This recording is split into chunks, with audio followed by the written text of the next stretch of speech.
Bapak Ibu, kita akan mulai ibadah kita pada siang hari ini. Mari siapkan hati kita. Kita datang kepadanya dengan segala kerinduan kita. Dia Tuhan yang memelihara hidup kita.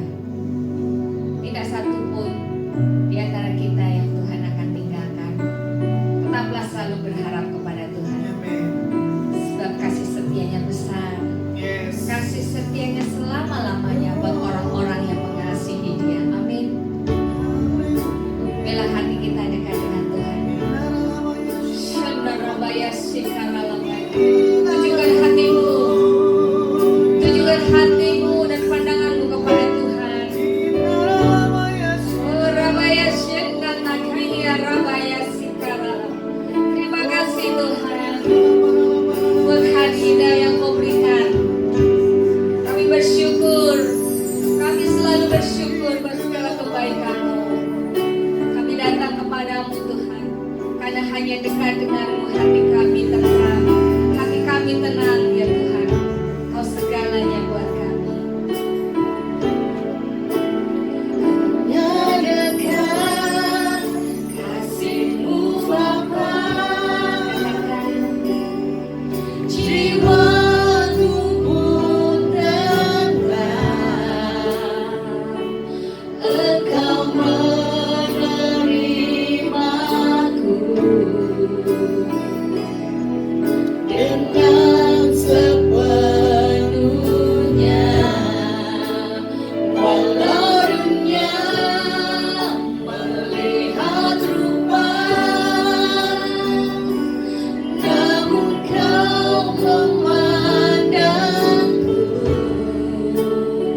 Lamaya Sikara Lamaya. Amin. Haleluya. Dia Allah kita yang setia. Amin. Dia tidak pernah meninggalkan kita. Oh, kita bangga punya Allah seperti Tuhan kita. Biarlah kita siapkan hati kita untuk kita menerima panggilan kudus buat Tuhan. Amin. Gereja Tuhan panggil. Haleluya. Haleluya.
Amin. Amin. Amin.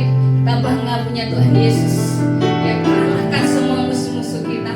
Amin. Amin. Oh, terima kasih Tuhan. Siapkan hati kita. Biarlah kita semakin rindu akan Yesus. Tidak ada kasih yang lebih besar dari kasih Tuhan di dalam hidup kita.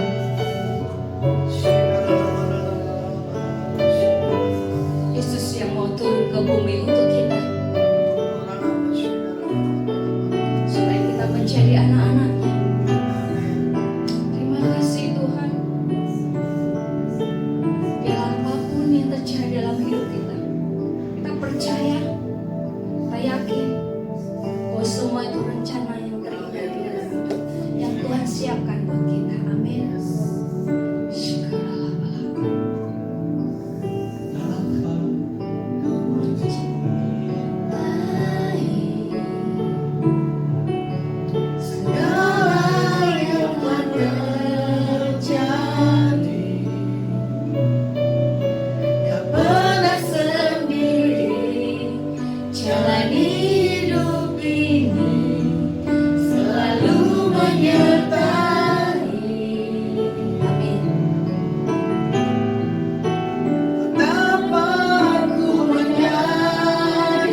Biarlah Kau lihat iman kami, mempercayai Engkau sampai akhir hidup kami.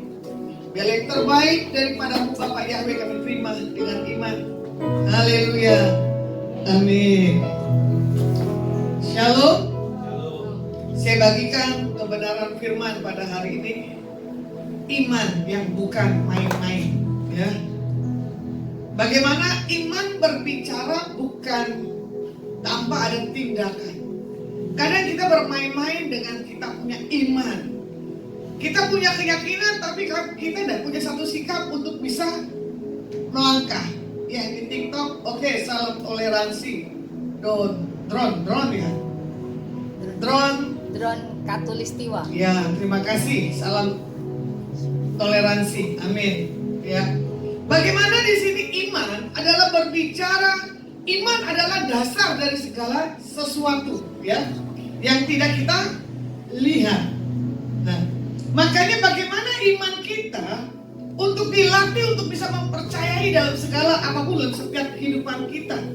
Karena di sini juga dikatakan iman bicara tentang yang kita harapkan, ya, walaupun belum kita lihat. Nah, ini dia.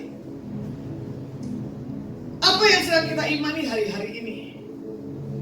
Minta rumah, minta kendaraan, atau minta anak, atau minta kesehatan, ya. Itu adalah satu hal sikap bagi setiap kita anak-anak Tuhan. Makanya kalau dilihat Ibrani 11, 24 dan 27, ya. Firman Tuhan katakan begini. Karena iman maka Musa setelah dewasa menolak disebut anak putri Firaun. Karena ia lebih suka menderita sengsara dengan umat Tuhan daripada untuk sementara menikmati kesenangan dari dosa. Ia menganggap penghinaan karena Kristus sebagai kekayaan yang lebih besar daripada semua harta Mesir, sebab pandangannya ia arahkan kepada upah. Karena iman maka ia telah meninggalkan Mesir dengan tidak takut akan murka raja. Ia bertahan sampai seperti yang melihat apa yang tidak kelihatan, ya. Bagaimana kita melihat Musa, ya, hidup di dalam zona yang tidak main-main, ya. Makanya iman bukan sekedar main-main, ya. Begitu pula bagaimana Musa harus bertahan untuk bisa melihat sesuatu yang daripada Tuhan. Karena apa? Dia tidak menginginkan satu kekayaan, tapi dia meninggalkan Kristus dalam dirinya. Musa mengerti kalau dia bukan anak dari seorang Raja Firaun, ya. Tapi dia punya sikap, bagusnya gini loh, tidak melenceng, tapi dia punya kesopanan. Ya. Karena di sini juga dilihat, ya, bagaimana di sini Musa tidak mau menikmati tentang ketidaknyamanan dalam hidupnya. Sementara dalam dirinya ada benih, ya, benih tentang pengenalan Bapak Yahweh dalam hidupnya. Bagaimana kita bisa melihat iman daripada Musa, ya, bisa bertahan di dalam kehidupan Musa. Musa di sini apa? Di Keluaran 2 ayat yang keempat. Banyak hal yang dapat dia kagumi cara Tuhan buat setiap keluarganya. Musa belajar daripada iman-iman, ya, daripada saudaranya. Keluaran 2 dan 4 nanti baca sendiri berikutnya, ya. Karena di sini kita lihat Musa bagaimana punya hidup di zona yang tidak main-main. Yang pertama, kreativitas ibunya yang menyelamatkan Musa dari pembunuhan, itu karya Tuhan. Tentang semak terbakar, Musa mendekatinya dengan iman tanpa takut resiko bahaya, ya. Bahkan yang ketiga, wawasan kepemimpinan yang Musa punya daripada Tuhan itu dipegang kuat-kuat. Musa menerima 10 hukum Taurat karena iman Musa menerima 2 loh batu yang berisi tentang 10 perintah Tuhan yang ditulis sendiri oleh Tuhan.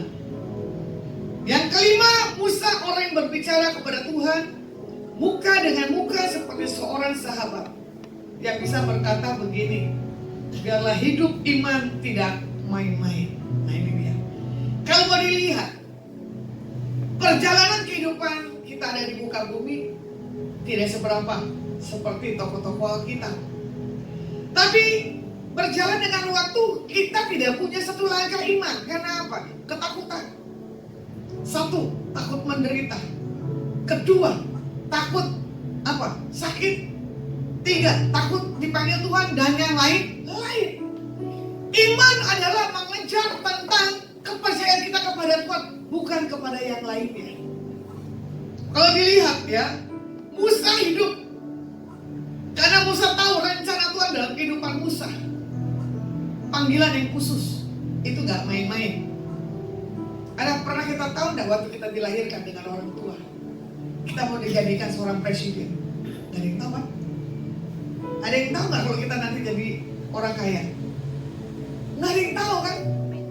Begitu pula kehidupan kita dari dalam janin sampai punya pertumbuhan, kita gak tahu kita seperti apa. Iman lagi nih dipertaruhkan. Jangan pernah main-main. Saya secara pribadi, saya tidak pernah tahu sampai hari ini apa kehendak Tuhan dalam diri saya. Saya cuma bisa apa? Menyenangkan hati Tuhan. Contoh, ya, iman saya lagi dibuat spesial buat Tuhan. Bagaimana Tuhan akan bawa saya untuk punya satu destiny. Nah ini dia. Tapi saya percaya, saya pegang destiny ini walaupun belum terjadi, pasti Pak akan terjadi. Karena iman adalah satu hal tindakan, satu hal sikap. Dalam mulut aja kita bilang dalam hati, pengen deh makan bakmi ya. Nah, ya kan? Tiba-tiba apa? Tadi makan bakmi. Karena saya penggemar bakmi. Tuhan tahu. Bahkan saya bilang begini, Tuhan, saya pingin deh punya handphone, saya bilang gitu. Tapi bagaimana caranya ya Tuhan untuk saya ganti handphone yang lebih bagus buat saya bisa masuk ke media sosial. Itu saya lagi bergumul, cuma saya bisa bicara. Nggak tahu waktunya Tuhan gimana saya punya handphone. Bukan mahal, murah. Tapi kan istilahnya iman kita lagi dilatih, ya. Karena dilihat hari-hari ini iman kita ini sebesar apa ya? Sebesar bapau atau sebesar biji sesawi? Kalau dilihat biji sesawi itu telurnya cicak, kecil sekali. Itu aja kita udah punya iman, ya kan? Makanya Tuhan sedang melatih. Apa yang kita minta, kita imani. Jangan pernah mundur, jangan pernah kecewa kepada Tuhan. Tetap pegang kuat-kuat. Tadi siapa yang enggak salam toleransi? Saya lupa ya, drone ya. Ya, drone. Masih ada nggak drone ya? Drone Ya, drone Katulistiwa. Katulistiwa. Masih ada nggak? Drone. Itu udah. No. Bukan. Oh iya benar. Iya. Salam toleransi ya. Drone Tuhan bilang begini, ya. Namanya keren banget ya, Katulistiwa. Weh, hati-hati ya, terlalu panas nanti kamu pegang bumi. Katulistiwa itu ujung.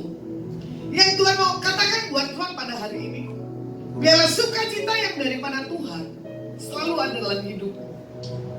Hidupmu selalu lakukan yang terbaik, ya. Hidupmu selalu memberi. Kamu tidak kejar harta. Yang kamu kejar cuma apa? Biar hidup saya diberkahi, hidup saya mengalami damai. Tuhan suka dengan gaya hidupmu, drone. Kata Tuhan bilang begini, jangan pernah hilangkan kesempatan kebaikan Tuhan dalam hidupmu. Karena Tuhan akan mempromosikan engkau dalam waktu dekat. Karena Tuhan bilang begini, komunitas yang kamu bangun adalah komunitas yang punya satu toleransi yang dahsyat. Dimanapun kotamu berada, drone, Tuhan bilang begini, ada banyak perubahan demi perubahan, ya. Bagaimana sikap orang tuamu, cara mendidikmu, sama seperti Musa, ya. Itu yang kamu pegang kuat Tuhan. Engkau diberkati, engkau diurapi dalam nama Bapak Yahweh. Amin. Ya, saya tidak tahu kalau drone masih mendengar apa enggak. Ini pesan Tuhannya. Oke. Kita bisa melihat Musa, ya. Bagaimana Musa melangkah keluar dari zona yang enggak main-main. Namanya seorang anak raja, dispesialkan, diperhatikan gerak-geriknya, betul enggak? Kalau jatuh misalkan anak raja bisa babak belur, ya. Gimana sih kamu cara ngasuhnya? Apalagi mengasuh istilahnya anak juragan. Misalkan jatuh, pasti yang mbaknya dipecat. Betul dah? Itulah didikan. Bagaimana Musa punya satu hal keberanian, ya? Tidak berhenti berurusan dengan Tuhan untuk minta satu belas kasih dan untuk punya satu hati Tuhan dalam dirinya. Musa bisa menerima putusan Tuhan dan melaksanakan semua perintah Tuhan, walaupun sebelumnya Musa menolak kompromi. Nah ini dia yang gak gampang, ya. Makanya di sini juga dikatakan apa? Tuhan suka dan Tuhan menyertai Musa dan Tuhan kasih banyak mujizat yang tidak lazim atas kehidupan Musa. Musa banyak ditolong oleh Tuhan, ya, dalam setiap kehidupan apapun yang dilakukan. Bagaimana detik menuju zona yang tidak main-main, ya. Di sini Musa punya perjalanan hidup dengan Tuhan, tidak pernah berhenti. Saat dia menghampiri, ya, yang semak yang terbakar, Musa punya mengambil keputusan dan bertanya kepada Tuhan. Tuhan menyertai. Bukan hal yang mudah loh, ya, dalam posisi dalam keadaan kebakaran. Bagaimana Musa minta petunjuk dan hikmat daripada Tuhan. Musa mengalami kebakaran di semak duri, ya, di semak belukar. Begitu pula juga saya punya rumah kebakaran juga tahun berapa saya lupa. Habis saya pulang pelayanan dari kota Toraja. Di situ rumah saya kebakaran, ya, sedikit kesaksian. Papa saya setengah stroke. Tapi karena ada kebakaran dari belakang, papa saya baru pulang gereja, saya belum gereja dengan adik saya yang nomor 8. Tiba-tiba kebakaran bapak saya panik. Nah ini dia, orang yang panik ada kekuatan yang lebih yang tanpa kita sadari. Makanya kita mau dibuat panik atau mau dibuat sakit stroke? Hah? Nggak mau dua-duanya kan? Tapi itulah yang posisi sedang saya hadapi waktu rumah saya kebakaran. Saya bilang, papa saya lagi makan. Rumah kita hampir mau kebakaran. Spontan yang papa saya punya respect. Dia bangun, dia lari. Biasanya dia nggak bisa lari. Yang pertama dia selamatkan apa? Foto video orang tuanya. Satu bendel, sarungnya dia lepas, dimasukin DVD-nya sama video orang tuanya. Coba kalau kebakaran, saya tidak pernah lihat lagi sejarah leluhur saya waktu di pesta adat ini. Entah kenapa papa saya nekat lagi, masuk ke rumah lagi, apa yang bisa diselamatin. Saya marah di situ sama papa saya. Pak, harta bisa dibeli, tapi orang tua tidak bisa dibeli. Bapak saya nekat, main dorong-dorongan. Untungnya saya suka nge-gym, suka angkat berat, beban. Orang lagi kan luar biasa beratnya, betul gak? Kerasnya. Apalagi papa saya seorang anggota. Nah ini dia. Saya tarik-menarik dengan papa saya bilang, Pak jangan. Ini kebakaran besar. Saya bilang gitu, 2 RT sudah amblas rumahnya. Akhirnya saya bilang ini, sudah. Kamu duduk di situ, kamu berdoa minta hikmat sama Tuhan. Saya cuma duduk dan berdoa. Karena saya mantan preman kali ya. Tukang beca, tukang ojek, lari buru-buru. Menyelamatkan barang saya yang bisa saya selamatkan. Dulu saya bergaul dengan orang-orang begitu, papa mama saya larang. Tapi dalam keadaan posisi musibah, kita baru mengerti orang yang baik dan yang tidak. Orang yang tidak menyayangkan, ya orang-orang itu tuh yang di pikiran jalan. Nama panggilan saya di rumah namanya Ade, ya bukannya Lasma. Dia bilang begini, udah bos, lu duduk di situ aja deh. Gua amanin barang-barangmu. Saya bilang, nah, ayo sambil kita bantu. Angkat mesin cuci, kita berdua berempat sama laki-laki yang di situ. Puji Tuhan, terselamatkan. Tapi itu tadi, karena orang cinta akan harta, beda sekali toh. Tidak ada doanya, tidak ada rasa syukurnya. Akhirnya mama saya pulang, dia lihatlah rumahnya sudah terbakar setengah. Mama saya histeris. Tuhan, bayangin udah nangis pakai nyebut nama Tuhan lagi. Di situ saya lihat bagaimana sikap respon mama saya tentang hartanya. Sebagian lagi cuma bilang begini, ya ada uang di lemari itu, gue baru gajian. Nah itu dia. Yang satu lagi bilang begini, Waduh, ada senjata di dalam rumah itu, gimana? Kenapa dia nggak bilang ada senjata di dalam? Saya nggak tahu lah, ya. Yang meledak itu gas atau senjata, nggak ngerti. Tapi di situ ipar saya lari, dia ambil senjatanya. Nah, di sini baru kita melihat, ya, orang dalam posisi panik menyelamatkan dirinya atau menyelamatkan hartanya itu pilihan. Kalau saya sih enggak. Pertolonganmu begitu ajaib, kau telah memikat hatiku. Di saat aku tak sanggup lagi, di situ tanganmu bekerja.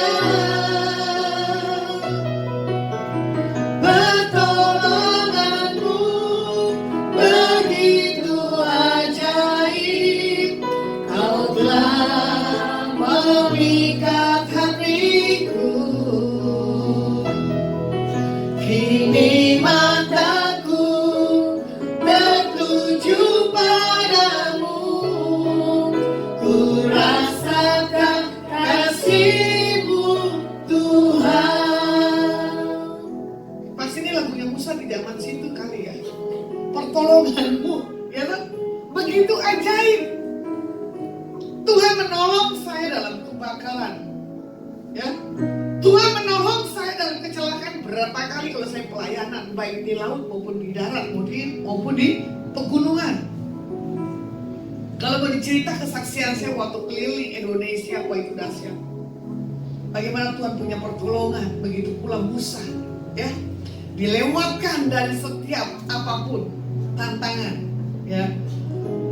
Cara Musa mengatasi masalah yang pertama, mengatasi pengalaman di masa lalu. Yang kedua, mengatasi kenyamanan di masa kini. Yang ketiga, mengatasi ketidaknyamanan di masa depan. Yang pertama adalah tentang apa? Mengatasi pengalaman masa lalu. Musa dilahirkan dalam ketidakmampuan orang tuanya, karena ada penyeleksian, ya. Makanya ibunya menaruh ke dalam tangan Tuhan, taruh dalam keranjang. Itu keranjangnya saya nggak tahu, tapi kalau digambar-gambar keranjang kayu, rotan gitu ya. Kalau digambar-gambar di dalam lautnya, ya kan. Tapi tiba-tiba Tuhan bisa kirim putih Firaun ada di situ, mengambillah Musa, ya. Kalau mau dilihat hidupnya Musa di zonanya yang tenang-tenang saja, ya, punya segala fasilitas. Tapi di situ Musa mengingat, ya, untuk keluar dari zona yang aman, supaya apa? Gak mengikuti apa yang tidak mau Tuhan sukai. Makanya dia lebih suka mengikuti apa yang Tuhan sukai, meninggalkan zona yang tidak aman, melakukan sesuatu yang besar dengan kekuatan sendiri. Tapi dia minta hikmat untuk menyelamatkan bangsanya. Yang kedua, Musa mengatasi kenyamanan di masa kininya. Kesedihan adalah waktu di mana seorang menjadi benar-benar puas dengan kehidupan yang dijalani. Betul. Karena kalau kita kehidupan kita jalani bersama dengan Tuhan, kita bisa lewati, pasti kita punya rasa kesedihan. Kok bisa ya? Nah ini dia. Berarti kan ada punya rasa syukur. Pemikiran yang sedang dipikirkan, perbuatan yang dilakukan, tidak ada kerinduan untuk melakukan sesuatu yang lebih besar buat Tuhan, ya. Musa tinggal di padang gurun mengembalakan domba untuk membangun satu keluarga. Bahkan Yitro mertuanya memberikan warisannya. Musa membentuk kehidupan baru dalam situasi yang sederhana. Musa meninggalkan Mesir di belakangnya. Dia lebih suka berada dengan Tuhan, dan dia selalu meminta tuntunan Tuhan. Yang ketiga, bagaimana Musa mengatasi ketidaknyamanan di masa depannya. Musa dipanggil oleh Tuhan untuk keluar dari Mesir, untuk dia melihat tanah perjanjian yang sudah Tuhan taruh dalam hidupnya. Musa merasa dirinya bagaimana yang ke depannya. merasa ketakutan, itu wajar ya. Makanya Musa berkata begini, siapakah aku ini Tuhan?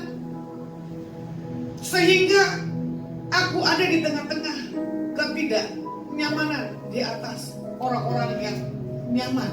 Nah, ya kan? Orang biasanya dalam kehidupan lebih suka aman daripada ketidaknyamanan. Di sini dibilang apa? Di saat Tuhan mau pakai Musa, Keluaran 3 ayat 13, boleh? Keluaran 3 ayat 13. Musa cuma bisa bilang begini. Lalu Musa berkata kepada Tuhan, tetapi apabila aku mendapatkan orang Israel dan berkata kepada mereka, Tuhan nenek moyangmu telah mengutus aku kepadamu, dan mereka bertanya kepadaku, bagaimana tentang namanya? Apa yang harus kujawab kepada mereka? Coba Keluaran 4 ayat yang ke-13. Ayatnya Keluaran 4 ayat yang ke-10. Keluaran 4 ayat yang ke-10. Musa bilang begini. Lalu kata Musa kepada Tuhan, Tuhan, aku ini tidak pandai bicara, dahulu pun tidak, dan sejak engkau berfirman kepada hambamu pun tidak.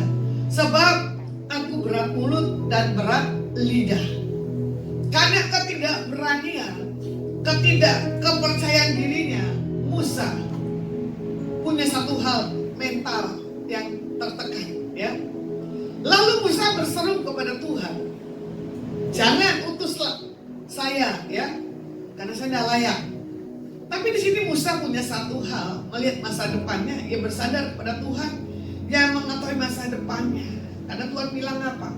Aku taruh perkataanku adalah mulutmu. Jadi jangan takut. Jadi keputusan yang Musa buat, setuju maupun enggak, meninggalkan zona yang tidak aman untuk kembali ke Mesir, bukan karena keinginan Musa atau kekuatan Musa sendiri, tetapi apa yang Tuhan perintahkan dalam kehidupannya. Begitu pula buat kita hari-hari yang ke depan, ya. Jangan pernah takut untuk bisa melihat langkah yang ke depan. Amin, puji Tuhan. Yesus Juru Selamat. Buat anak 36 pada hari ini Tuhan mau katakan begini. Jagai hatimu dari segala apapun kehidupanmu anak. Karena ada banyak orang-orang yang coba menjatuhkan hidupmu. Tapi Tuhan katakan ada promosi, ada berkat yang Tuhan sudah siapkan dalam hidupmu. Presentasi yang anak buat 36 buat ke depan. Penyertaan Bapak Yahweh sempurna turun dalam hidupmu. Biarlah pujian penyembahan Allah yang kamu naikkan dalam 1 minggu yang lalu, engkau pegang kuat-kuat dan kau berkatakan, Tuhan, engkau yang menyertai kehidupanku. Karena Tuhan bilang begini, ada penyertaan Tuhan pagi, siang, dan malam terjadi dalam setiap kehidupanmu. Anak, engkau diberkati dan diurapi oleh Tuhan. Haleluya, amin. Buat Shirley Marley, Shirley Marley apa Shirley Mati? Shirley Mali. Shirley Mali yang di Facebook, Tuhan mau katakan buat kau pada hari ini, Shirley, bangkitkan kembali roh dalam diri. Karena banyak hal permasalahan dalam hidupmu, tapi percaya penyertaan Bapak Yahweh sempurna dalam hidupmu. Tidak ada kata terlambat kalau Tuhan pasti menolong hidupmu. Engkau diberkati, engkau diurapi. Haleluya. Jadi TikTok hilang gambarnya. Mesti disetting ulang lagi. Koneksi berbaginya, proyeksi layar. Kalau muncul gak mati, berarti kalau bisa jalan bisa. Kau telah memikat hatiku di saat aku tak sanggup lagi. Di situ tanganmu bekerja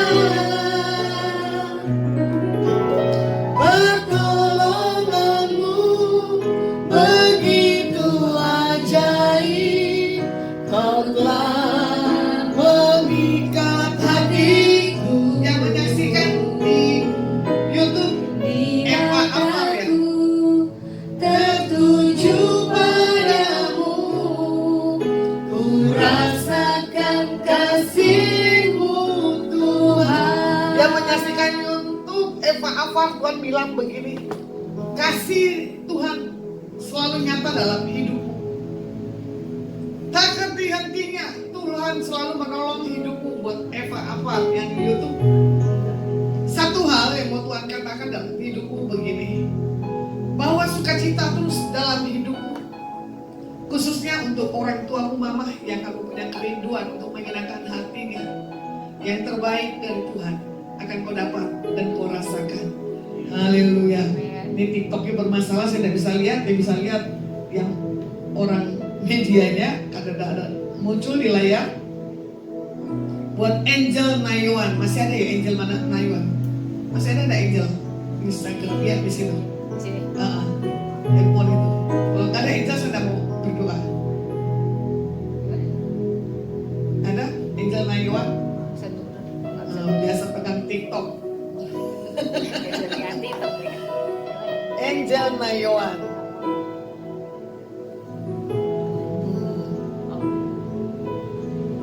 Nggak ada. Apa ya? Oh ada Angel Nayuan. Di sini. Ini berarti di sana.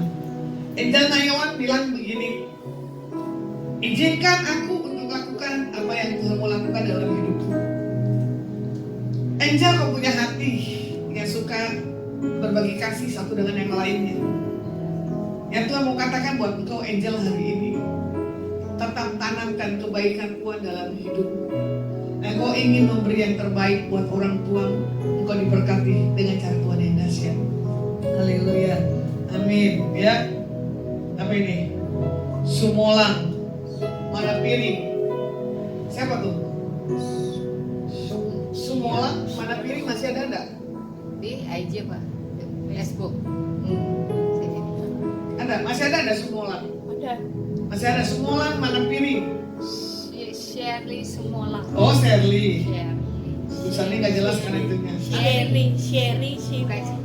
Sherry Sumolang mana pilih. Tunin lagi. Ya, Shirley Sumolang mana piring. Perjalanan kisah hidupmu belum selesai, Tuhan mau katakan. Tuhan akan merendah kembali tentang kehidupan. Ada banyak yang Tuhan akan tata tentang kehidupanmu yang ke depan. Satu sisi kau sedang melihat kehidupanmu dan kemana ini singgah. Tapi Tuhan bilang begini, jangan tangisi tentang kehidupanmu. Bawa hidupmu dengan sukacita yang daripada Tuhan. Blessing yang daripada ilahi pasti kau terima dengan iman seperti Musa, ya. Amin. Makanya di sini Musa mengambil satu sikap untuk dia suka dengan tantangan. Di sini Musa belajar mengampuni dan berdoa buat setiap saudara-saudaranya yang sedang mengalami yang tertekan. Begitu pula buat Sumolang, anak piring, Sherry, ya. SY. Jangan pernah takut tutup matamu untuk melihat hari-harimu yang ke depan. Tapi ambil keputusan hari ini, kamu harus bilang, aku harus bangkit, aku harus berubah, dan aku punya satu kepastian di dalam Tuhan. Haleluya. Amin. Yang TikTok yang tadi ada yang punya komen? Yang tadi didoain sama tadi namanya? 36 itu tadi. Oke. Jadi firman saya simpulkan pada hari ini.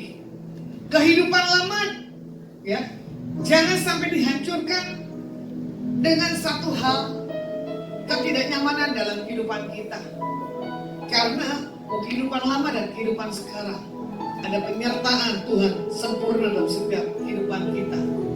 Makanya belajar rendah hati, kita belajar bisa melihat dan menghargai karya Tuhan dalam setiap kehidupan kita pribadi. Bapa sentuh hati.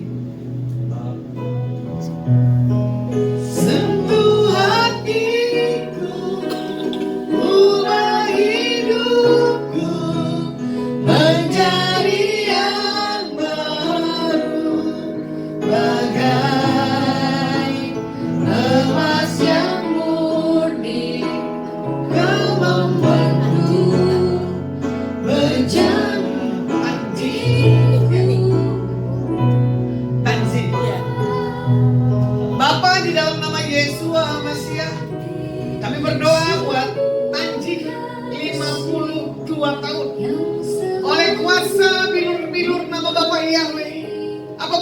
kondisi kehidupan sekarang ini. Ibu yang mengalami satu kepahitan, luka di masa lalu. Hari ini, biarlah damai sejahtera, sukacita daripada Bapak Yahweh menyertai kehidupanmu hari ke depan.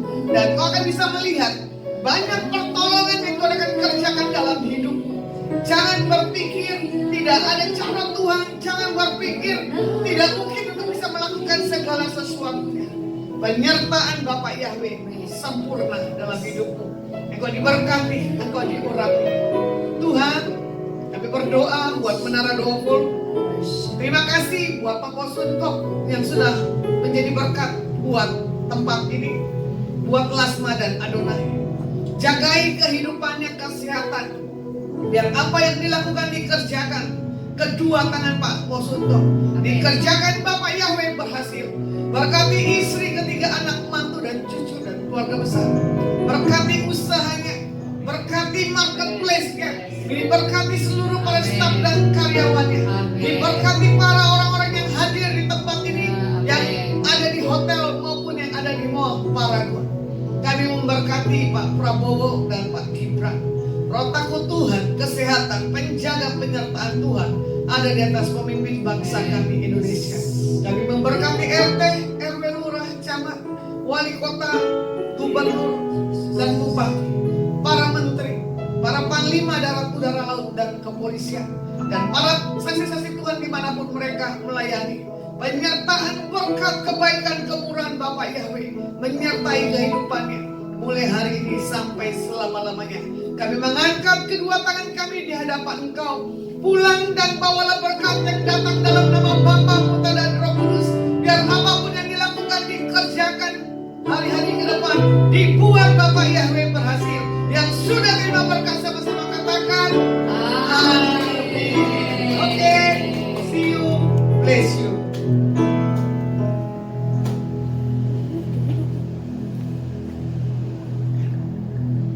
Ada beberapa pengumuman. Adonai mempunyai program podcast ABM. Anda bertanya, Lasma menjawab.